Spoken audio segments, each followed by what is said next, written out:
Well, hello there. Welcome to Tub Talk. It's Tuesday, and you know what that means. Time for Tub Talk, the live podcast for IT consultants. Richard Tubb here at home in the studio, garage in Newcastle upon Tyne in the northeast of England. Now, this is the show, the live show, where I talk to the smartest, most successful people in the managed service provider, the MSP industry, to give you the opportunity to learn from them with tips, techniques, practices, tools, everything that will help make your IT business run faster, better, and stronger.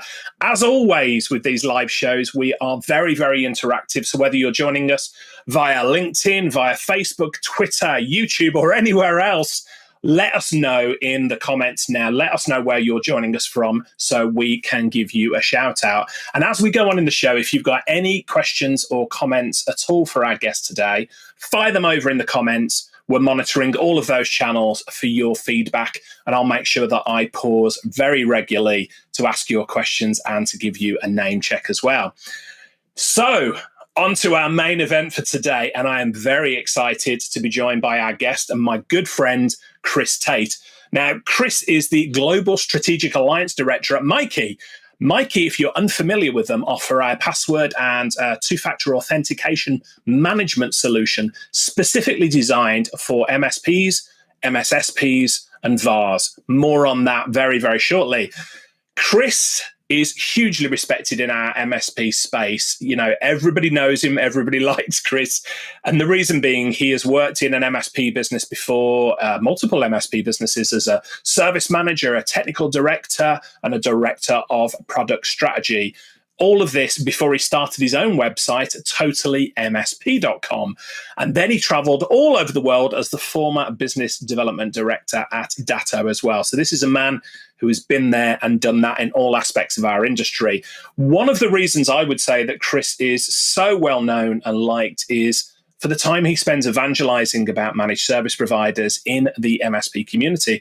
So Chris is a long-time member of CompTIA, the CompTIA UK channel community, and he currently serves on the executive council as a member in the CompTIA community as well. What is more, and Chris reminds me of this every time I speak to him, in 2020, he was voted the CompTIA UK Spotlight Award winner. And genuinely, I can't think of anybody who is more deserving of that title.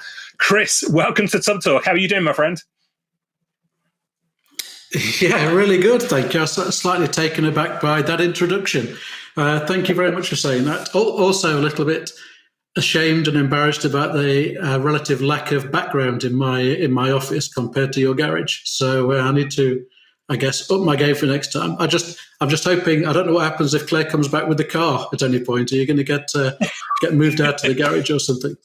It's the studio garage. We've got to say this, please. Kayfabe here. We've got to keep all this on the download. The studio garage. Can't you see how well cultivated it is behind? But yeah, really good to have you joining us today, mate. Really appreciate it. Know you're a busy man. Let's start with where we are today.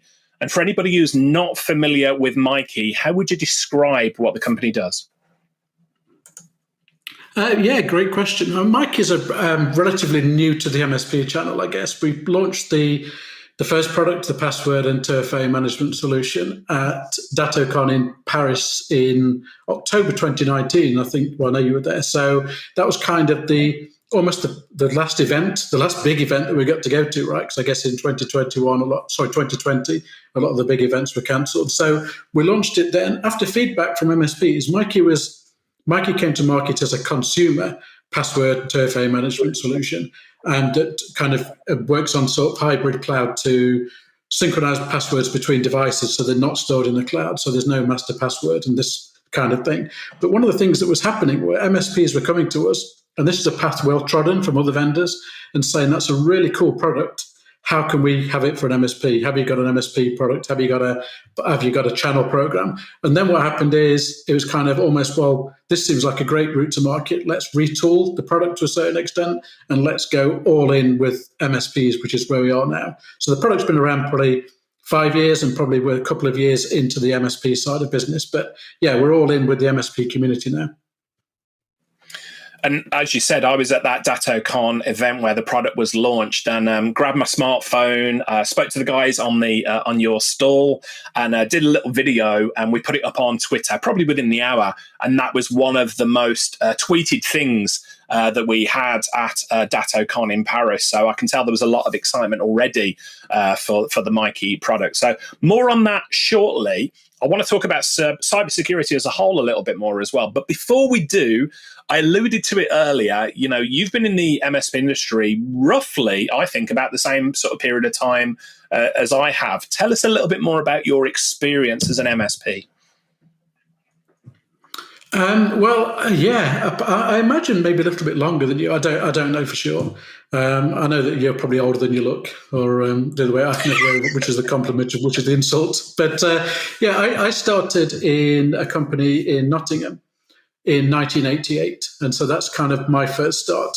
Straight from sixth form college, I just did the A levels, and I started as a junior computer programmer, and this is when computer programmers were uncool. It's not like I was never a coder or anything along those lines. I didn't have stickers on my laptop. I didn't have a laptop. So it was like 1988, and I was programming accounting software, fleet control software for digital PDP-11 mini computers. And this business gradually evolved over time. As the IT industry started to take shape, the PC became more common. And then what happened is things like NetWare came along, and then people started to use networked of PCs. Microsoft developed a Unix variant called Xenix, which they kind of licensed through different manufacturers, Unisys, SCO, people like this. And so gradually speaking, we transitioned from a mini computer software company to, I guess, a microcomputer software company that was working with Unisys, Hewlett-Packard on that kind of hardware, so 8086-based hardware. And over time, again, it's a strange transition, but over time, the programming side of the business, the bespoke software side of the business started to reduce. And we started to become what we would now refer to as an MSP, a kind of one-stop shop, outsourced IT department for these small to medium-sized businesses. It's just at the time we were called IT support companies, I guess. It wasn't, no one had thought of the MSP name at that point, but effectively we were doing pretty much what an MSP does now, except it was a little bit more difficult because we didn't have the advantage of the internet and all the kind of remote access technologies and things that we've got available. So I was with that company for a long time before I kind of made the move to another MSP, which was Orchid IT in Derby. Again, they were kind of a support-based organization at the time, very hardware dependent. And what we did was we tried to transition that business from being a hardware supplier into a kind of MSP. So that's where we started to leverage some of the MSP tools. So I think the first thing we probably signed up with was probably, I think from memory was probably Hound Dog, and then we looked when we got Autotask, and then we kind of started to get into the MSP ecosystem. And this is kind of where I actually first met a lot of the people in that I still know now in this kind of the early days of the MSP community. And then ultimately, Orchid IT got sold to GCI, who are a telecoms company. Now, I guess a lot of people watching today will be aware of or will remember there was a period in the UK specifically where telecoms companies were acquiring IT companies left, right, and centre, and that was one of them. So it was part of a fairly long train of happened. So I did that, worked at GCI on the product side for a little while before deciding to have a go at a website based on totallyMSP.com, which I thought could be an MSP resource. And you were a great help with that, Richard. I remember meeting you to talk about it when I first had the idea, and you drove down to Nottingham. We had a good chat. So that worked really well. And honestly, I think I probably would still be doing that if it wasn't for Datto, because I think a lot of the work I was doing with the website with Totally MSP was being sponsored by Datto. So I was working with Datto on content. I was working with them on, and they were paying for advertising for the site. So I was spending a lot of time with Datto. We're already a Datto partner previously at GCI. And then the offer came in one day, well, why don't you come and work at Datto? And that's when I had to think about, do I do that or continue with Totally MSP? And I joined Datto. And I guess that's probably a sort of potted history of how I got where I am today. Yeah. And fast forward to today, you're championing MYKI across the MSP scene. As I mentioned, MYKI is a company that I first came across a few years ago at DatoCon. So, there's lots of links in there with Dato. I was instantly impressed with the product. As I said earlier, did a video of it. We put it out there on Twitter. Got really great feedback on it as well. For anybody not familiar with the technical aspect of it, so the way MYKI's password manager stores and secures credentials is slightly different to a traditional approach, isn't it? Can you tell us more about that? Yeah, absolutely. Without going into sort of the technical nitty-gritty of it, it's decentralized, I guess. So there's no cloud storage involved. One of the kind of the key points when MYKI was created is there are lots of password managers out there that leverage cloud storage and the concept of a master password that you probably use to decrypt the vault. And that means you can have the passwords on multiple devices because they live in the cloud. They live in a data center somewhere else in the world. MYKI is slightly different to that in that the passwords live on your devices and only your devices. So if you've got, let's say the personal level, because it's a little bit easier to explain. If you've got an iPad, a phone, and a laptop, your passwords exist only on those devices and are synchronized between the three. So what would happen if one of those devices were offline? We do leverage a relay in the cloud. So, for example, if you change a password on your PC, the next time you turn your iPad on, that will look to the cloud, has anything changed, and then send the password down, all totally encrypted. But we don't store the passwords beyond that. So there's no way anyone can kind of hack into the MYKI servers and get access to the passwords because they don't exist, they're not on there. We don't know where they are. They only exist locally on your own devices, which is quite unique. It also presents challenges for us as an organization in that the way that it's architectured, and we've got some great white papers and things that we can share if people want more info about how it works, but it is probably more challenging to develop a product this way than it is to just leverage cloud storage because it's a lot more difficult to do. But I think that our founders, Antoine and Priscilla, they kind of came to this with a different sort of privacy first approach and kind of said we want to do it and make it more secure than the other password managers on the market. I mean, there are some password managers which are completely offline, which are probably super secure but not very convenient. There are password managers which are fully online, which are probably super convenient but have probably got less security. And then MYKI kind of sits in the middle, which is kind of a hybrid of the two. So we like to think that it's probably one of the most secure ways that you can secure your passwords and credentials while still sharing them across devices. Yeah, I can absolutely see that. And we're already getting questions around this. We are live today. So if you've got any questions at all for Chris on managed services, cybersecurity, business, relationships, anything, I can tell you Chris is an expert, can answer all of these questions. Get them in on the chat box and I will make sure to pause to ask the questions. One of the questions we're getting in already, though, is around which platforms MYKI is available for. So can you give us a roll call of the platforms? Windows, obviously, presumably. Yeah, that's a great question. Yeah, no, we don't do Windows. We've decided to give that one a miss. No, Windows obviously, and Mac OS on the desktop and Linux on the desktop for those people that run Linux as a desktop. We support those. On mobile, it is iOS and Android, and obviously the same for sort of iPads. And then browser-based for browsers with Safari, all of the Chromium-based browsers, and Firefox. So we've got pretty much all of the browsers covered. So Chrome and I guess Edge, which is I know is sort of super popular in the MSP community. So I use Edge daily, and we fully support Chromium-based Edge. Yeah. Let's talk a little bit more about passwords for a minute, and let's address the elephant in the room here.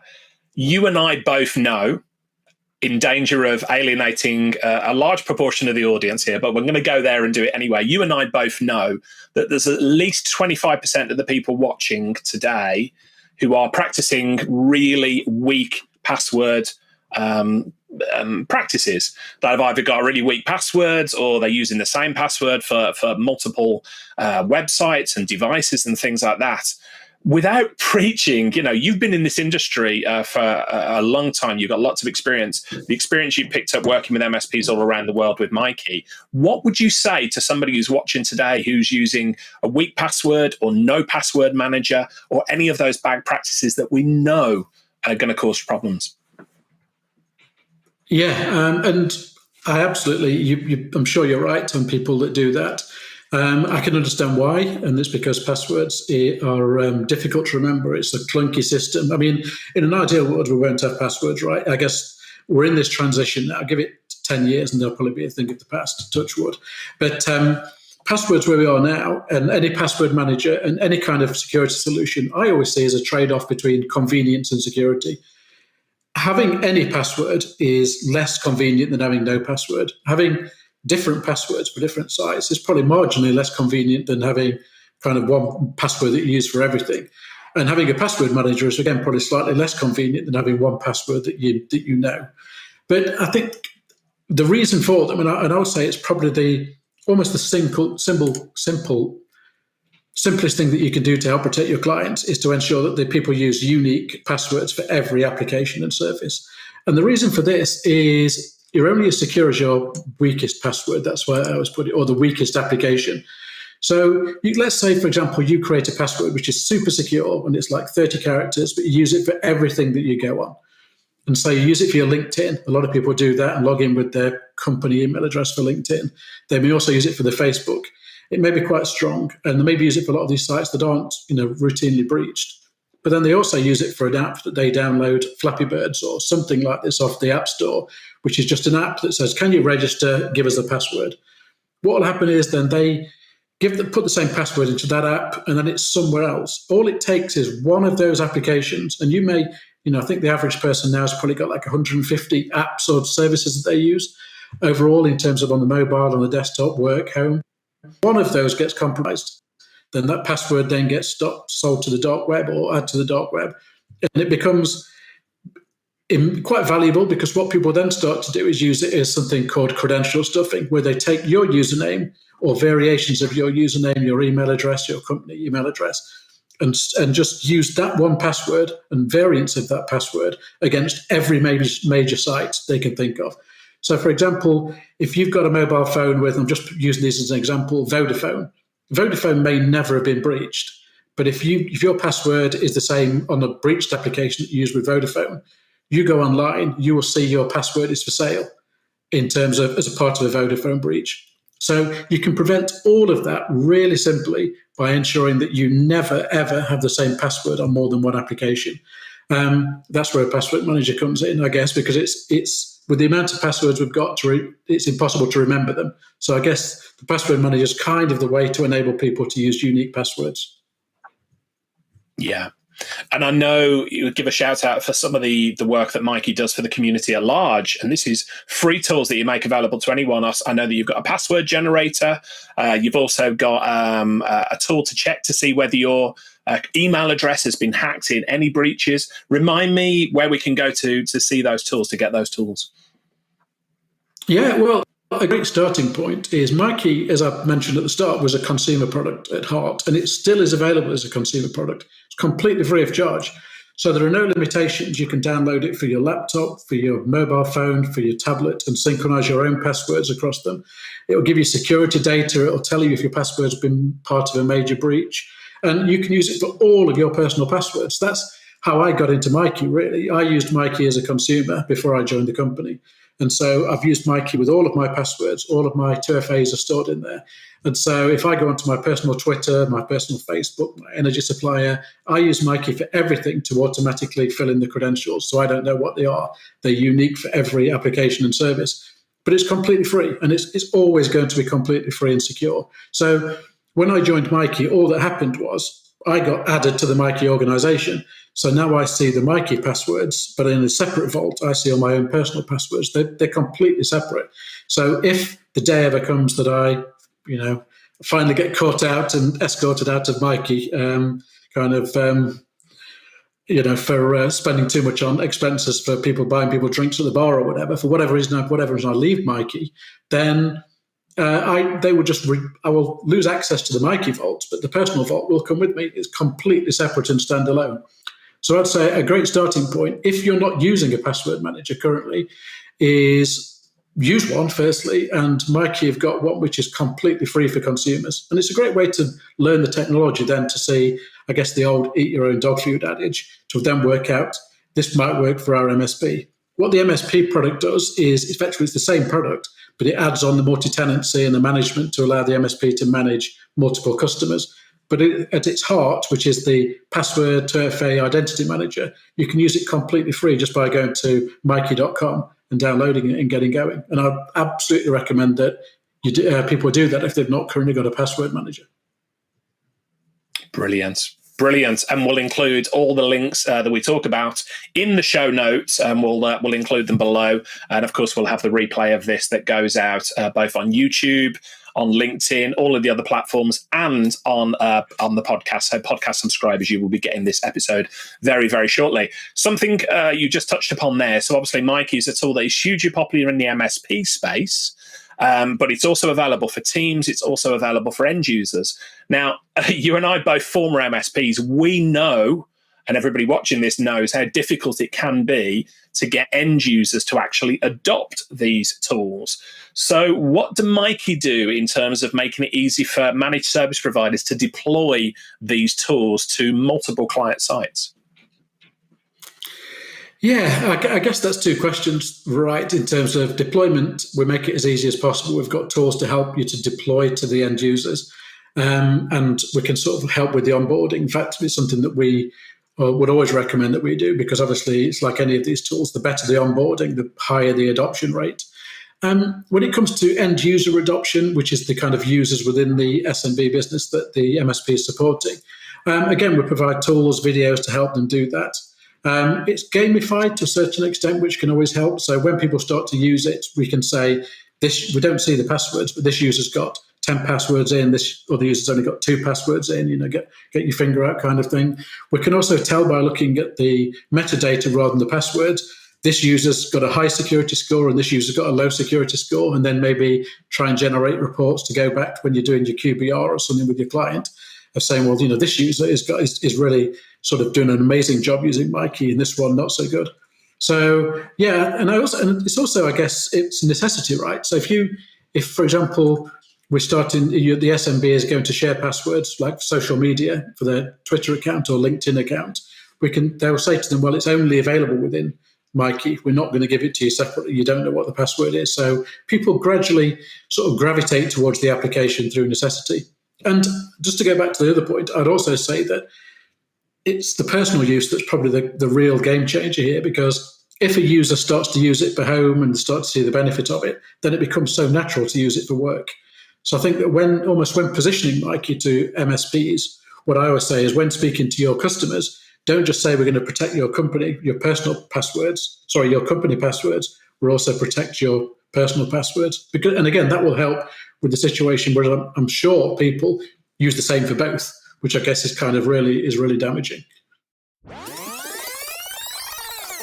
Hey there, Richard here. Forgive the quick interruption, but since we recorded this episode, we've had a lot of you ask for more details about Guard by MYKI. So I spoke with Antoine, the CEO at MYKI, and they've kindly extended TubTalk listeners a very special offer. If you visit tub.co/Guard and sign up, then you'll receive a 10% discount on Guard for an entire year, plus a webinar conducted by MYKI for your clients to introduce them to the Guard solution. So you'll be getting a great price for Guard, plus MYKI will collaborate with you to deliver the right education to your clients. That's a real value add. Full disclosure, I get rewarded by MYKI for anyone who signs up via this link, but hey, you win, I win, we both win, right? Antoine and MYKI have assured me that this is the best deal you'll find for Guard by MYKI anywhere on the internet. So get yourself over to tub.co/Guard for all the goodies. That's tub.co/Guard for a 10% discount for a year and a custom webinar for your clients. Question for the audience now. Let us know in the comments if you are using a password manager now. I know we've got a large number of people joining us live today. Some of you are MSPs, some of you are value-added resellers, and some of you don't work in the IT industry at all. You are all welcome, but I'm intrigued to see which password management tools you're using. So get involved in the chat and let us know now. Of course, I'll give you a shout out as well. Yeah. We've got questions coming in. So we've got a question here from Robert.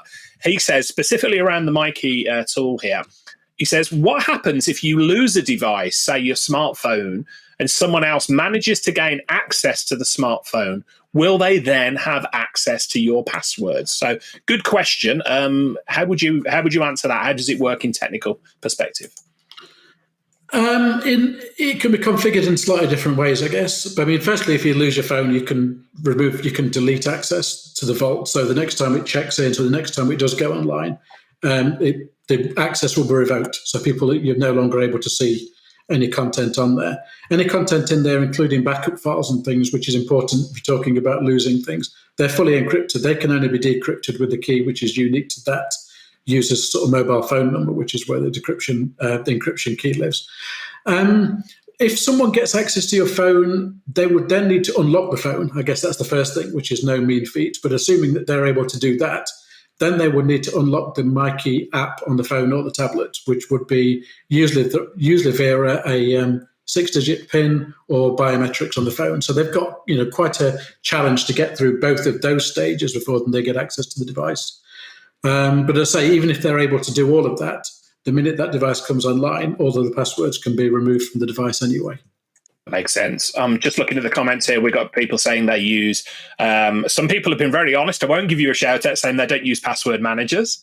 And so this is probably a little bit of an eye opener for them. We've got other people saying they use LastPass, which I know is very popular in the consumer space. A couple of people saying they use KeePass, which I know is an open source one. So yeah, if you're using a password manager, more power to you. If you're an MSP watching this, I would encourage you, check out the MYKI solution there, because it is specifically built for MSPs. And as Chris said, easier to manage as well. I'd see, Chris, I don't, you must see this more than I when you go out there, and I was going to call it competitive situations, but it's not really. But the tools that MSPs are using to manage passwords on the whole, perhaps are not really fit for purpose, or they're consumer tools that they're sort of bending into shape for the MSP space. Is that something you experience?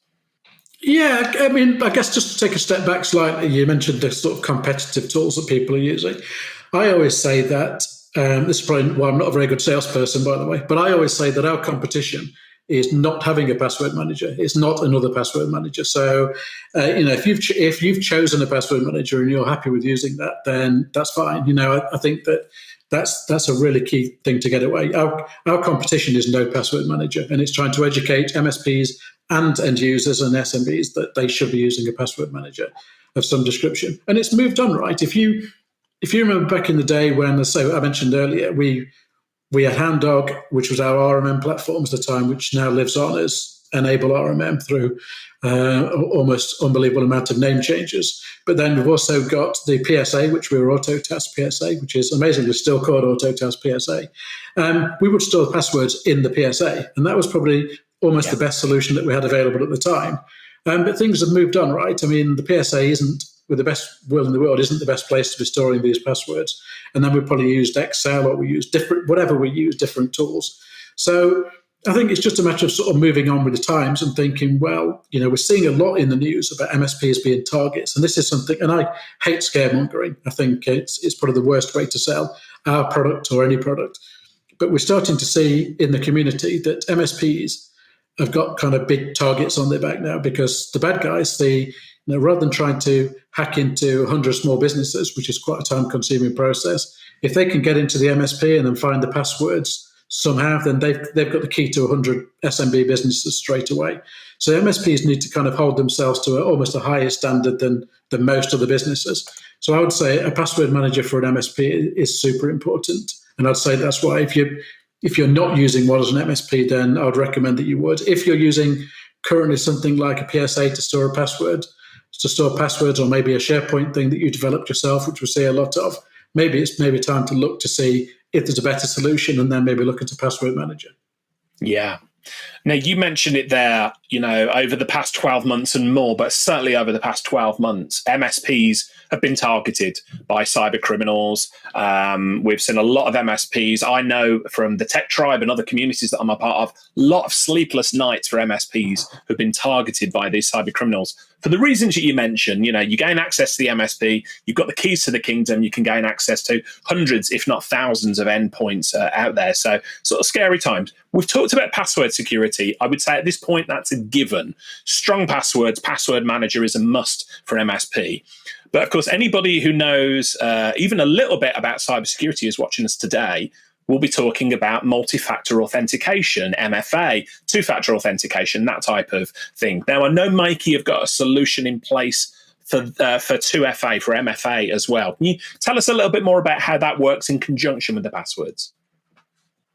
Yeah, I guess it's predominantly around the kind of storing and sharing of them. So for my personal accounts, as I mentioned, Twitter, I mean, again, another takeaway, if anyone's got any social media applications that they're not using 2FA on, then I'd 100% recommend that you turn it on today. So that'll be Facebook, Twitter, LinkedIn, everything that you use should really have 2FA on. And what MYKI makes that is really simple. So if I go to Facebook on my laptop and I log on, it will basically, I'll need to authenticate into the MYKI app, which I'll enter with a PIN or biometrics. And then what will happen is it will insert the password automatically. It'll insert the 2FA. So that's great from a consumer point of view. It makes that a lot simpler.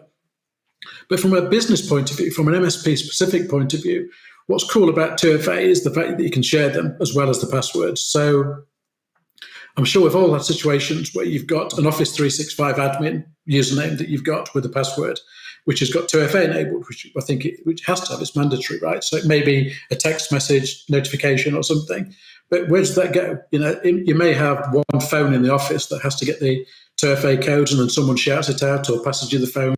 I've seen lots of MSPs do this, but then unfortunately, kind of 18 months ago, everyone had to go and work at home, and you think, then what they're going to do? Because they're not all in the same place. They've not got access to the same mobile phone.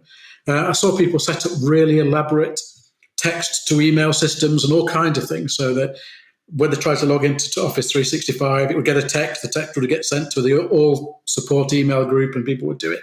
And it's just so messy. So with MYKI, what you can do is you can share the 2FA as long as the password. So anyone in the support team, once they've authenticated to the MYKI app, and more importantly, once you, as the administrator, have given them access to that password and 2FA, if they log on to Office 365, it will autofill their credentials for them, no longer having to sort of shout across the office and do all that kind of stuff. So you're getting the benefits of 2FA, you get of 2FA and multi-factor authentication, but you've not got the downside of trying to work out where that second factor is going to. So I'd say from an MSP perspective, this is probably more so than the end user perspective, but from an MSP perspective, the sharing of the 2FA is probably one of the biggest selling points for MYKI, because it really helps make MSP's lives a lot easier. Yeah. And again, for everybody watching here live, let us know in the comments if you're using 2FA, multi-factor authentication at the moment. I presume for most of the MSPs that are watching are, but you may have experienced the challenges that Chris talked about. Let us know in the chat what tools that you are using to manage that at the moment. But I think the MYKI MFA solution there makes a lot of sense, given people are working from remote locations and all the challenges that go along with that. I should have asked you before we came on air, Chris. I'm going to do it anyway because it's just you and me, right? Are we allowed to talk about MYKI Guard? Yes, we are indeed. That was an awkward moment. Yes. If you'd have said no, wouldn't it? It's like, yeah, cut the feed. So a few weeks ago, we rolled out here in TeamTub MYKI Guard. Chris, tell us what MYKI Guard is and how it's sort of the next evolution of some of the cybersecurity tools that we've talked about. Yeah, absolutely. And I'm glad you're sort of trialing it. We call it Guard by MYKI, and I've got to say that, otherwise I'll be told off by the marketing team. So Guard by MYKI it's a browser hardening platform or a browser security solution. We're kind of, it's new, right? It's a new product that's launched pretty recently. I know that you and your team have been playing with it, which is great. We've had some great feedback from it. But basically, it's all-in-one browser hardening. I guess that's what we would refer it as.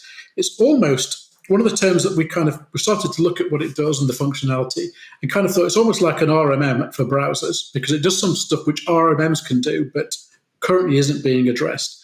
And basically, I guess at its core, it is a platform that allows you, the MSP, because this is exclusively for MSPs, to manage your customers' browsers in terms of security within those browsers. So let's say, for example, ad blocker. You may have a customer that wants to install an ad blocker within their browser. You can do that individually. You can go and say, well, I want to install this ad blocker. The user can then remove that ad blocker, that kind of thing. And it's a time-consuming task. What Guard will let you do is install the ad blocker and across all of your users, customers, all of their browsers, along with other modules. So you may say, I want to run a phishing detection module. I want to look at a download module. I want to look at a pop-up blocker. I don't want people to have pop-ups. And you can deploy that at scale and create policies to say that we've got different levels within the organization. So maybe support staff have got access to probably haven't got the pop-up blocker on because we work in a world where lots of pop-ups are quite legitimate, but I guess sort of regular users probably don't. But the cool thing about Guard is it allows you to centralize and do all of that from one console and then generate reports. So what you can do is go to your customers and say, this month we blocked 10,000 ads or 15,000 pop-ups or trackers and things from your client, fully brandable reports that you can give to your customer. A great use case for this is something that came up fairly recently, which never occurred to me until I kind of thought about it a little, was there was I can't remember the name of it now actually, but there was an extension, a browser extension that went rogue. It was a great little browser extension which put tabs to sleep in Chrome if you weren't using them. I think its behavior is built into Edge now by default. But at the time it wasn't. So Chrome's quite memory hungry. So someone created an app which puts these tabs to sleep to save memory when they're not being used. It was a great idea, and it was a perfectly legitimate app. But what it did is it got sold. And as it got sold, the new developers kind of acquired it with malicious intentions and started to use it to install trackers, key bloggers, all this kind of stuff with inside the app, which kind of is not good news at all. But then I started to think, how would the MSP know which users had this particular extension installed in their browsers? And with Guard, it's really easy. You can just go to run a report across all of your users, all of your clients, all of your managed customers, and say which user has got this extension installed because it's now a security breach. And then within a click of a button, you can get a report and then block those extensions. So it's kind of helping you be a little bit more proactive with the user. But what it also does, a second part of the arsenal of it is it tries to educate users. We're always being told, and I've sat on so many vendor webinars. In fact, I've done vendor webinars where we're saying that human is the weak link in cybersecurity. We talk about kind of humans doing things wrong or whatever. And we've spoken about it today with passwords. But what Guard does is tries to educate users with timely information. So if a user is on the website and they start to enter a credit card number, it will say, a pop-up will come on and say, do you really want to be entering a credit card number here? If they go onto a site which has got HTTP but no HTTPS, it can say, hang on, do you really want to be going to this site? If it goes to a site which looks like it's Office 365 but isn't, it will then flag up to say, this isn't Office 365, this is a phishing site, because obviously it's designed to look exactly like an Office 365 account, but it isn't.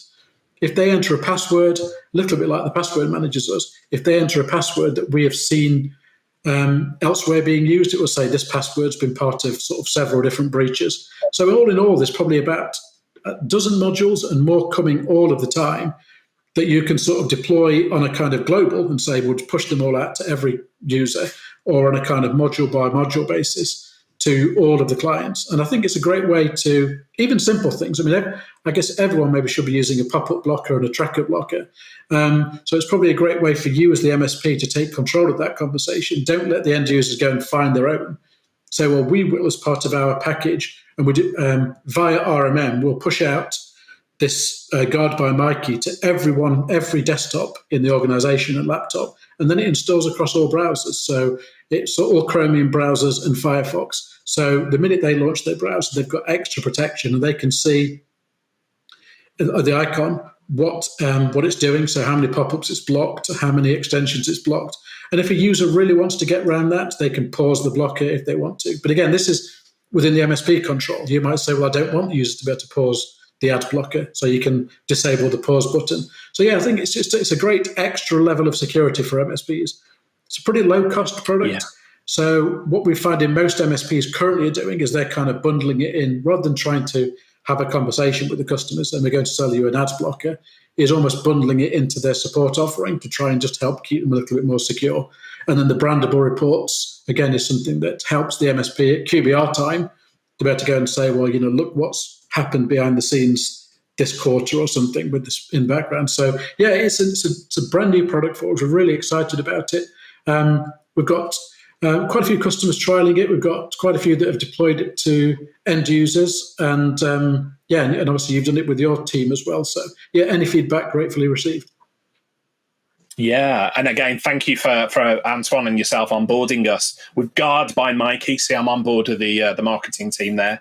The thing I really like about the tool, well, there's a couple of things that I really like about the tool, but the first one is, cyber criminals thrive on the fact that we rush through and we just do things based on, habitual patterns. You see something come through, you click on it, and you try and get through as quickly as possible. And I think this is how cyber criminals thrive. They're looking to what we do habitually. What Guard does is sort of just provide that little bit of a buffer and say, oh, just before you click there, is this on the up and up? Is it not? You talked about the credit cards and the other bits and pieces. So that's the first thing that I think I really liked about it, having used it within our team. The second thing, if I was to run an MSP again today, and I get on my soapbox about this, Chris, you've probably heard me do this, I would be looking for as many different ways as possible to lower our cost of support, reduce the number of support tickets that are coming through. And I think the way the product is priced makes it real simple for MSPs to say, actually, we're going to bundle that as part of our services, knowing that we're going to save a heck of a lot more money in tickets that are not being generated for people clicking on things that they shouldn't do than we would trying to upsell this to a client. So, that's my view on things, but MSPs lowering your cost of support, increasing your revenue. It's not all about how you can make more money selling a tool. Sometimes it's about how you can save money. So just my 2 pence on that. We've got some interesting feedback coming in. So I asked earlier, the live audience, whether you're using 2FA, MFA tools at the moment. We've got people who are using, obviously, Google Authenticator. We've got people saying they use Authy. So intriguing. I think there's a real shout, a real space in the market here for what MYKI are doing with the MFA tool. Good, interesting question here. I'll share with you, Chris. We'd like to put you on the spot. So MFA, as an MSP, we're used to using technology to help us be more secure. End users who are technophobic see MFA as an additional hurdle that they don't want. Some MFAs are clunky. How easy is MYKI to use? Do you have any tutorials available? And that was a question from Rob. Yeah, we've got videos and things available, which I can share the links with you, Richard, afterwards, so you can kind of push out to show how easy it is for end users to use. And I 100% agree. 2FA can be quite difficult and clunky to use, and I guess it's different for different applications. But yeah, what MYKI does, a little bit like the password things, it does try and simplify it. So as I mentioned before, at the consumer level, if I go to my electricity supplier or something, and I go on either the website or on my phone, the minute I go to that website, it will prompt me for the password. The passwords aren't stored in the browser with MYKI, so as opposed to like using the Chrome passwords or something, it'll prompt me for the password. I'll authenticate using, again, the PIN number or biometrics or however I want to do it, and it will then fill in for me the username and password. And the extra benefit of that, talking about phishing protection, is it will only do that if it's the legitimate site. So if it's a site that's designed to look like my energy supplier but isn't, it won't fill the passwords in. So you'll immediately know, hang on, something's a bit sus here. It's not asking me, it's not auto-filling credentials. But then what it will do is it will auto-fill the username and password, and then it will auto-fill the 2FA. So you don't need to do anything. It will sometimes pop up on the pop-up to say the 2FA is this number, but you don't need to copy and paste it. You don't need to type it in. It will just automatically get filled in for the application. So it's a really cool way, actually, of saying to end users that you're using the 2FA, but you don't need to kind of jump through all these hoops of waiting for text messages and things. But I would, again, it's a really interesting question that came in, because it's a battle that we're going to have going forward, right? And I have it with friends, I have it with parents, I have it with everyone that say, I know we should be doing this 2FA. I know I should use long passwords. I know people are getting hacked, but I'm still going to carry on doing it because it just seems more trouble doing it the other way. And I think that's where we've all got the kind of challenge in front of us, of just trying to educate people. And it will come in time, but we've got to try and educate people that becoming sort of secure on the internet is so important that people start to take these 2FA seriously. And I guess the other thing that's going to happen for the real change is when all these applications make it mandatory. Because I guess Facebook at the minute, it's not mandatory, although you hear them saying they recommend you do it and they kind of prompt you to do it every now and again. You don't have to put 2FA on. I think but then you see all the accounts getting hacked. And you think, well, if all of a sudden Facebook said, well, it's now mandatory 2FA, it would solve a lot of problems, I guess. Yeah, absolutely. Shout out for everybody who's joining us on YouTube. We've got lots of conversation going on over on LinkedIn and Twitter, people on Facebook as well. Thank you, everybody, for joining us live. If you've got any questions at all for Chris, talking about cybersecurity, managed services, business growth, any of those subjects, get them in. I'll make sure to ask Chris questions. But while we're on the subject of community, Chris, I want to change tact a little bit here. And I alluded to it right in your introduction. You're a long-time supporter of CompTIA. You and I, in fact, will see each other next week at the CompTIA EMEA conference in London. So looking forward to that. But for anybody who's not familiar with CompTIA, or indeed the MSP community as a whole, how would you describe what to expect? Because I can tell you for a fact there's going to be people watching this and they're like, what? There's an MSP community, MSPs talking to one another. Tell us more about your experience with CompTIA and the MSP community. Wow. Okay. Well, firstly, I'm really glad that we've gone off it was veering quite technical. So I was wondering if you're going to ask me more technical questions. So yeah, I'm back on safe ground now, which is great. CompTIA, and let's start with CompTIA, I guess. I went through an exercise a little while ago, whereas I started to look through some of the main contacts that I've got on LinkedIn, and some of those that have now sort of transitioned to Facebook. So I guess the ones that have gone from business acquaintances to personal friends. And I can draw a line back to quite a lot of those from CompTIA. So I guess that's one sort of endorsement, I'll say, that I've got relationships from CompTIA that are kind of have gone out of the MSP community into the real world, I guess, in terms of it's a great way to meet people, like-minded individuals that are going through the same challenges. But the number one thing that I noticed of CompTIA, and this is what astounds people that aren't from the MSP community, is how open people are and how willing people are to talk about their business, what they're doing, what they could do differently, what they're using. It's almost unheard of, as far as I know, in other industries, in terms of it could even be a competitor in the local vicinity. It doesn't seem to matter. And what happens is people get together, they talk about it, and they will have conversations a little bit like we've had today. And they will say, well, what are you using for this? What are you using for that? I've just trialed this. I'm unhappy with that. Talking about the products and services that they're using within their MSP. And it is so open. The conversations that people have, I've known that people have learned from it. I know that people have merged businesses they've done informal, one may be in Scotland, one may be in the south of England. Well, I can offload some work to you and you can do this work, all this kind of thing. It's an amazing community of people that are really, really wanting to all achieve the same thing, right? Which is protect their end user clients and grow their businesses. And I'd say that without things like CompTIA, I think the whole industry will be a little bit further back. And we're talking about this before we came on air, there's a whole bunch of other communities, like the Tech Tribe community, CompTIA, and all different ones all around the world that try and bring together MSPs.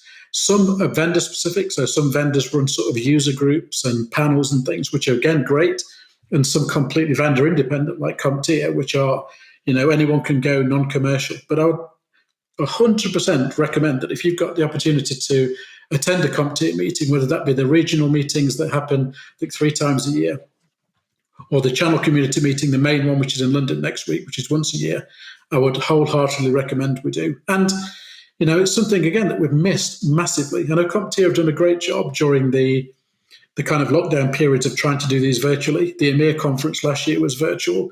The community meetings were all virtual. It's not the same. So I'm so excited to get to London next week to kind of see people again for the first time since I think it was probably the beginning of November, sort of 2019, which is the last EMEA conference, which was the week after the aforementioned DatoCon.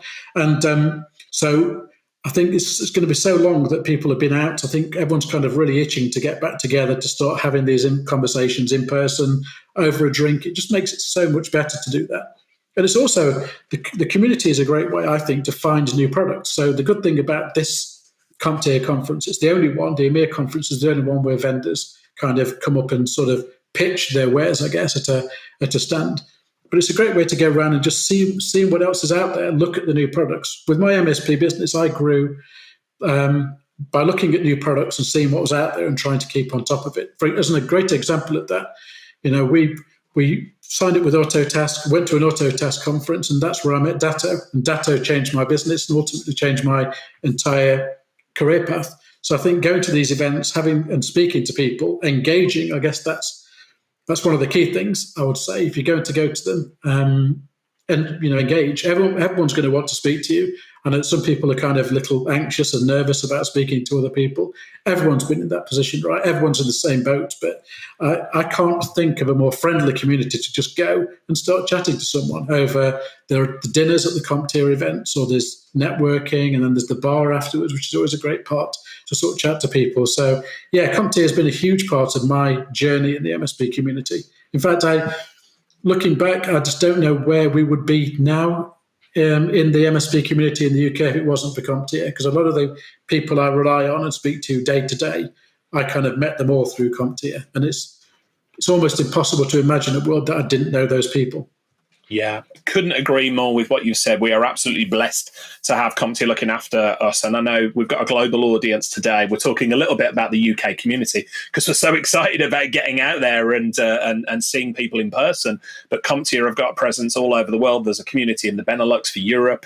There is community groups around the USA, Australia, other places as well.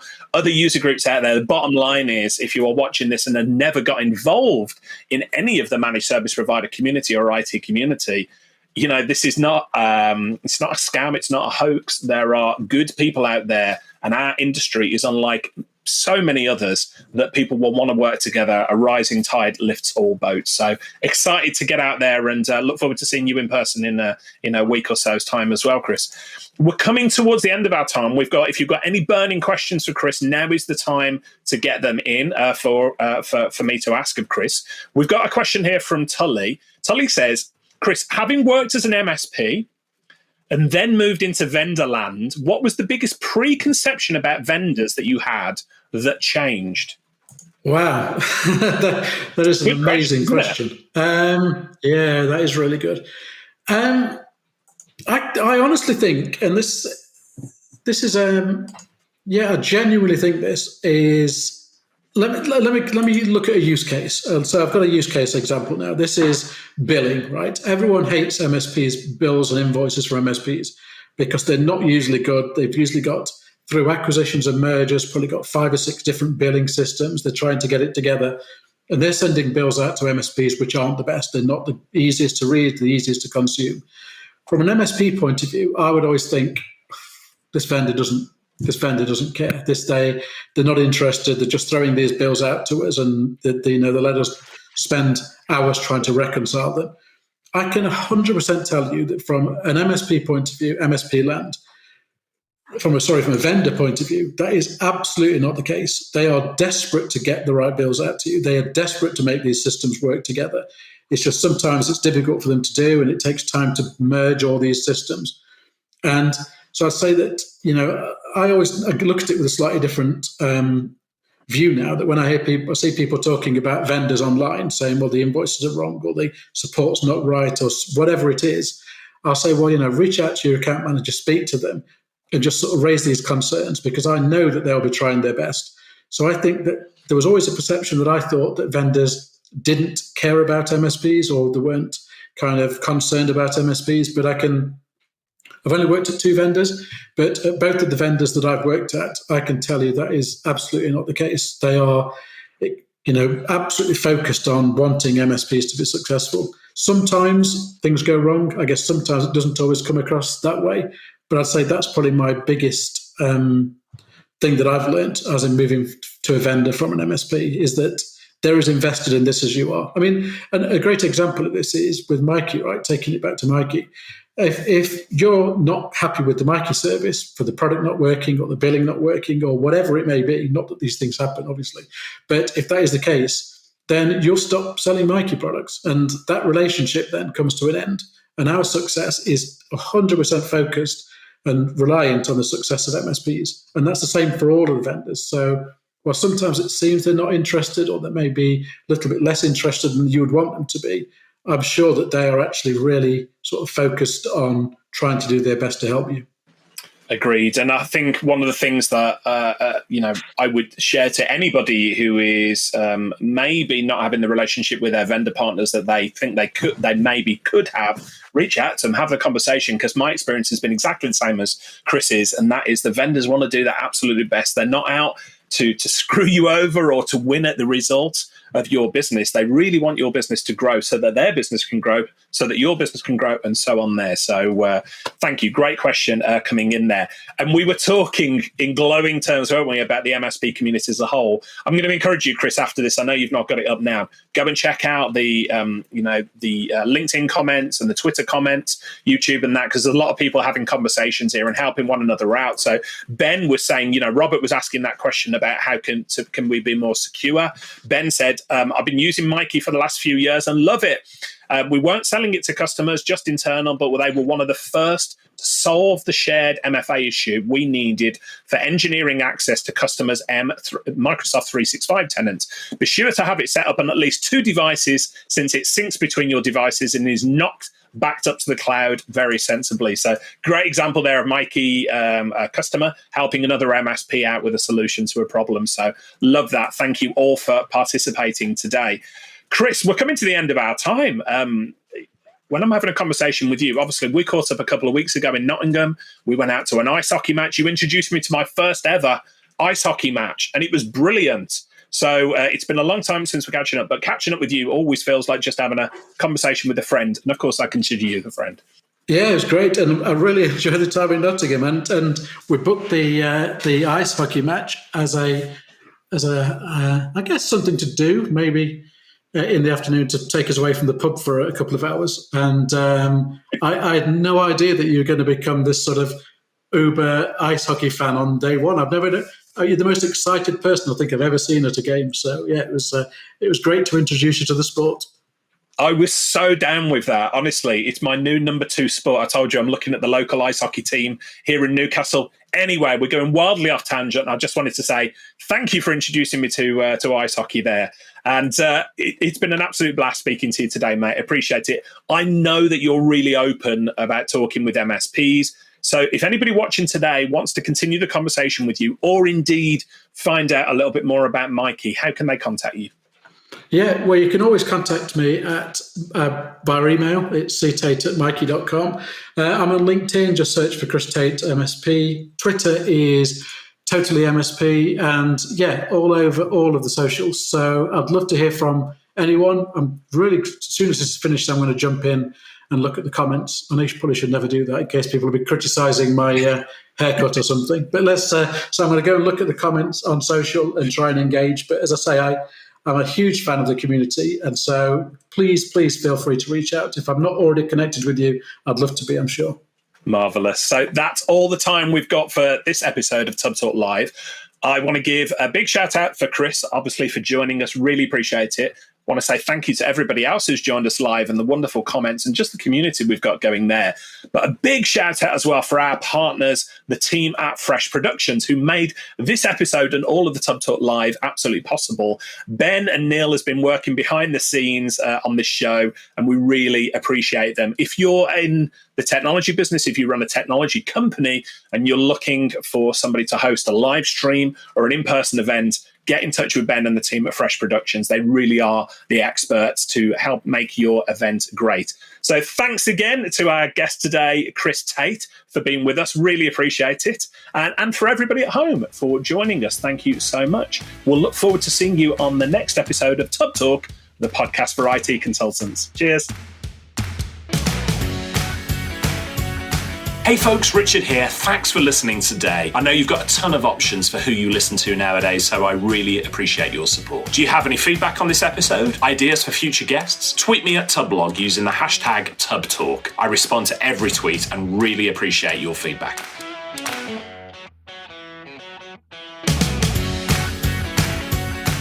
Hey there, Richard here. Forgive the quick interruption, but since we recorded this episode, we've had a lot of you ask for more details about Guard by MYKI. So I spoke with Antoine, the CEO at MYKI, and they've kindly extended Tub Talk listeners a very special offer. If you visit tub.co/Guard and sign up, then you'll receive a 10% discount on Guard for an entire year, plus a webinar conducted by MYKI for your clients to introduce them to the Guard solution. So you'll be getting a great price for Guard, plus MYKI will collaborate with you to deliver the right education to your clients. That's a real value add. Full disclosure, I get rewarded by MYKI for anyone who signs up via this link, but hey, you win, I win, we both win, right? Antoine and MYKI have assured me that this is the best deal you'll find for Guard by MYKI anywhere on the internet, so get yourself over to tub.co/Guard for all the goodies. That's tub.co/Guard for a 10% discount for a year and a custom webinar for your clients.